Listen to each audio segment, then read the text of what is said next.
Interdire toute entrée et sortie du village, c'est la première mesure de précaution instaurée depuis la signature de l'arrêté préfectoral sur la mise en confinement du village. L'accès au hameau est surveillé désormais de jour comme de nuit par les forces de l'ordre.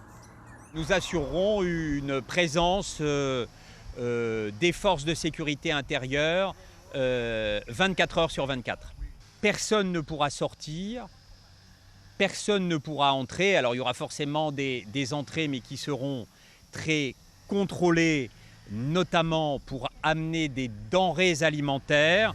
En plus d'établir un cordon de sécurité, la surveillance se fait également sous le plan médical.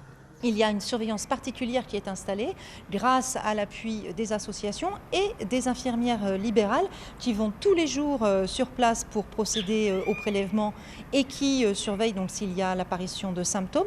Les infirmières qui sont bien sûr en lien avec le centre 15 qui est pleinement mobilisé pour pouvoir mettre en œuvre les prélèvements immédiats qui seraient nécessaires. Enfin, dernier point concernant la demande de généralisation des tests à toute la population du village. L'ARS, qui s'est déjà exprimée sur cette stratégie au tout début de la crise sanitaire, s'oppose à cette idée de généralisation des tests à cause des risques qui y sont liés. Le problème de tester des personnes qui n'ont pas de symptômes, mais qui sont en période d'incubation, c'est le risque de les rassurer à tort.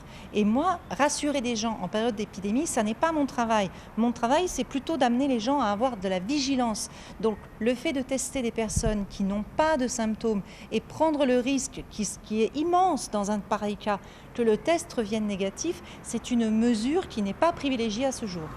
Dans ce quartier de Matoury, 250 à 300 personnes sont concernées par l'arrêté de confinement qui frappe le village tout entier. Suivez l'info sur Guyana Première, télé, radio et Internet.